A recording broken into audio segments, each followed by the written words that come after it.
yang harus pertama kali harus dilakukan adalah memperbaiki mental birokrasi. Dan itu susah sekali sebenarnya. Ya, tapi itu adalah jalan. Kalau tidak mampu melakukan itu, ya kita akan jalan di tempat. Kalau Prabowo hancur. Kalau Prabowo tidak mampu melakukan perubahan psikologi dan juga mampu menunjukkan hasil sebagaimana yang dikatakan di dalam bukunya, dan kemudian menjadi program-program kerjanya Astacita itu, ya apa yang kita mau katakan? Iya kan? Itu persoalannya. Jadi, tapi saya tetap harus ada ruang yang diberikan agar supaya apa yang dia rencanakan, apa yang dia inginkan, dan segala macam, dan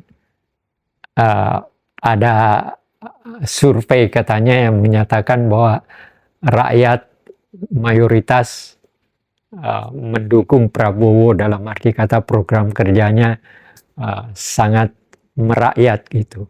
Dan memang sebagaimana yang dikatakan, ya kalau dilihat dari segi makan gratis, dilihat dari sekolah rakyat, ya itu memang berkaitan dengan apa namanya, dengan cita-citanya untuk menciptakan satu kehidupan yang ya ke depan yang emas itu. Tapi kalau pelaksanaannya buruk, sangat buruk juga. Mungkin kalau bisa hancur.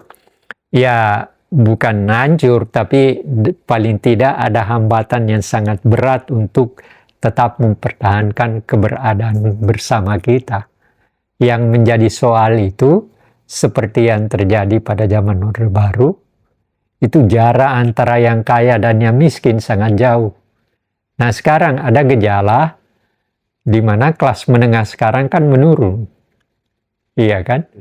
Nah artinya apa? Pemerintah sekarang harus memikirkan hal-hal seperti ini. Ya.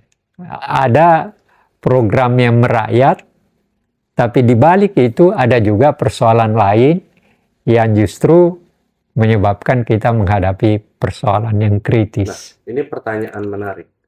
Kalau ternyata memang pemerintah kita, birokrasi kita, dan orang-orang yang di dalamnya itu ya seperti kita lihat, ini fakta ya, bukan menuduh. Ingin memang mencari kekayaan dan ingin mengambil kesempatan. Karena banyak yang korup kan. Belakangan ini banyak banget yang korup. Bagaimana kalau pemerintah emang nggak mau merombak, tapi emang justru ingin menaiki derajat ekonomi dirinya, gitu kan. Apalagi kita lihat program-program rakyat ini sangat rentan akan korupsi. Nah, itulah yang menjadi tugasnya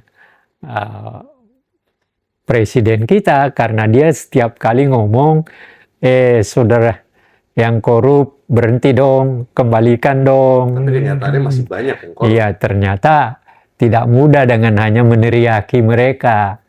Nah, oleh karena itu saya selalu mengatakan harus ada hukuman berat. Ambil sebagai contoh, kan ada aturan penyebar narkoba harus dihukum mati kalau memang memungkinkan.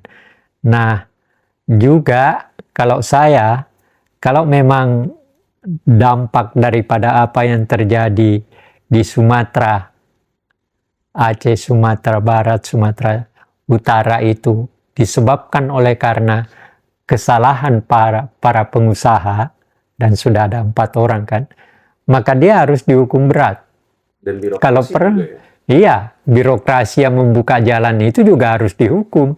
Jadi bukan hanya si pengusaha, tapi yang menyebabkan pengusaha itu terjadi ada ruang baginya untuk melakukan kejahatan, maka yang memberikan izin sehingga itu terjadi, yaitu birokrat itu. Ya, seperti yang terjadi dengan begitu terjadi, lalu ada Dirjen Bidang Hukum di Departemen Kehutanan mengatakan itu bukan karena penebangan, tapi itu karena Ya, itu udah akarnya, iya kan? Artinya apa? Artinya apa? Itu adalah sesuatu pembohongan yang sebenarnya bisa dilihat dari jauh aja. Saya bisa lihat, pastikan bahwa ini pasti karena penebangan, Jadi bukan banyak pembohongan publik yang pembohong. dilakukan. Iya, pembohongan publik pasti. Nah, karena itu apa artinya? Birokrat yang melakukan pembohongan ini juga harus diberi hukuman. Sambil pengusaha yang merusak juga harus diberi hukuman. Dan kedua-duanya harus hukuman berat gitu. Jadi secara tata negara kita juga masih harus banyak evaluasi ya. Oh iya, ya, setiap saat sih yang namanya evaluasi melihat apa yang terjadi itu. Misalnya, saya lihat di TV sudah seminggu ini, harga-harga naik. Dan itu pengakuan daripada pedagang-pedagang pasar. Ya, harga naik. Iya, cabai naik, telur naik, segala macam naik kan. Nah, kenapa itu terjadi? Nah, ini harus karena apa? Ini kan menyangkut kehidupan rakyat bawah. Kalau rakyat atas kan makan di restoran dengan harga seberapa pun ada. Tapi rakyat kecil, dari mana dia dapat? Bahkan ada yang mengatakan ya sekarang cabai-cabai yang sudah rusak dibeli juga, telur yang sudah hampir pecah dan ini dibeli juga dan sebagainya karena kebutuhan mereka. Ya, dan kemampuannya untuk membeli itu hanya itu. Jadi tidak ada yang lain kan.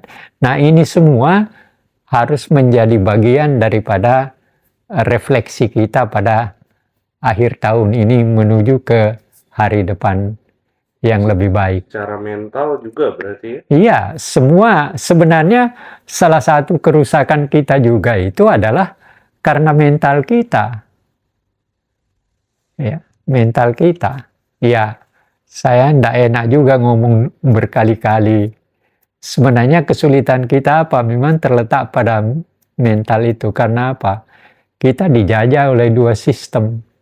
Sistem feodal ribuan tahun ditambah dengan penjajahan asing ratusan tahun juga, walaupun bukan Indonesia, tapi wilayah yang menjadi Republik Indonesia sekarang adalah jajahan feodal dan jajahan kolonial.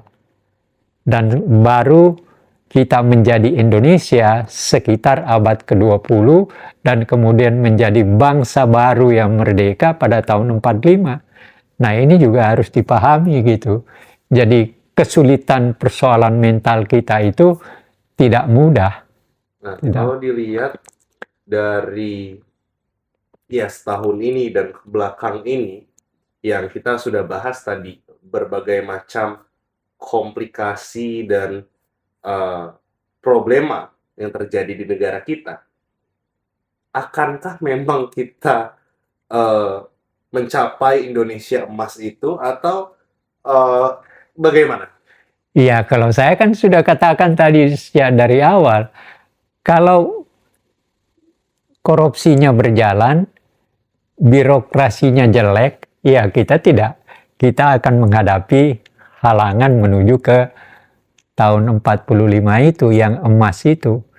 Tapi yang juga yang saya katakan tadi kan, kita harus menerjemahkan, memberikan definisi emas yang bagaimana yang kita akan mau bangun. Apakah pejabatnya aja ya emas? Ya itu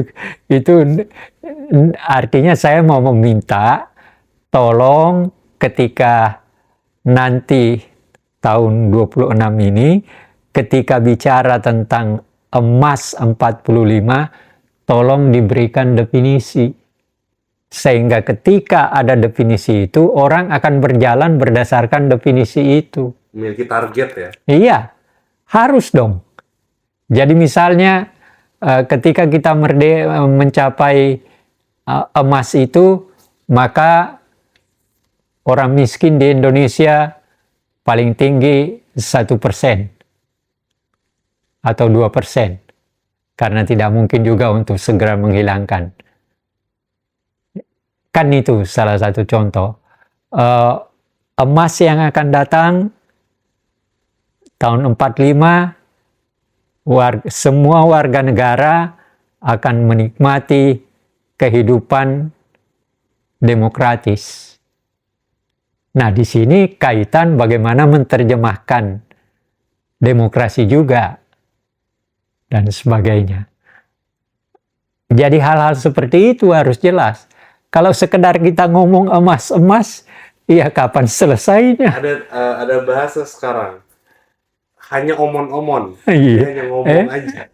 Ya itu kan ciptaan Prabowo, itu omon-omon waktu kampanye ketika dia membalas Ganjar sama Anies kan, dia keluar istilah omon-omon Publik itu. ini sedang berpendapat, beropini bahwa pejabat kita hanya omon-omon. Iya, itu Itu silahkan aja.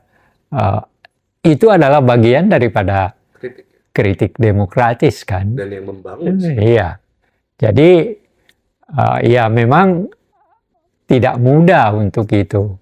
Sewaktu kampanye aja sudah, sebenarnya pemilihan umum yang paling jelek yang saya pernah ikuti dan saya pernah lihat adalah yang ini. Tapi ya, Kenapa? ya lihat aja bagaimana persoalan Gibran kan sebagai wakil presiden. Analisa dari Eta bagaimana secara? Iya, tadi tata negara menurut saya ya, sebenarnya kalau menurut saya ketua Mahkamah Konstitusi yang hanya diberhentikan dari ketua itu harus dipecat sebagai anggota konstitusi.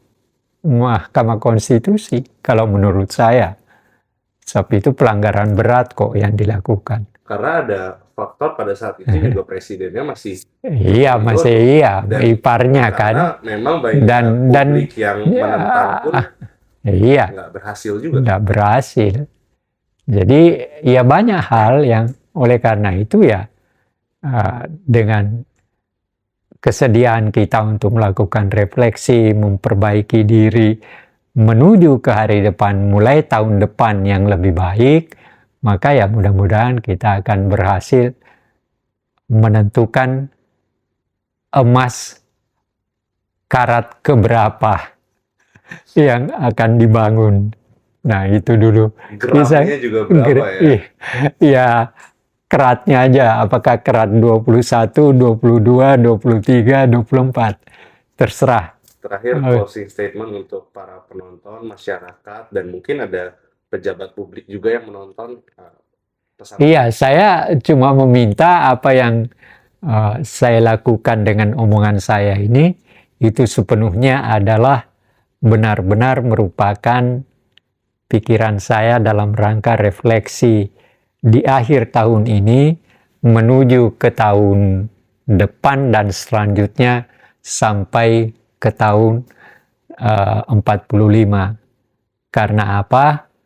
Perjalanan kita secara bersama sebagai bangsa yang mempunyai cita-cita untuk menciptakan kehidupan bersama yang kita nikmati bersama juga, maka refleksi ini saya maksudkan adalah mari kita berpikir bersama, pemerintah, intelektual, dari universitas dan semua masyarakat umum, pemimpin-pemimpin dan sebagainya, melakukan refleksi tentang apa yang telah dilakukan pada tahun ini dan kemudian melangkah ke tahun depan. Itu yang saya, makanya saya mau ngobrol tentang hal akhir tahun ini menuju ke hari depan. Oke.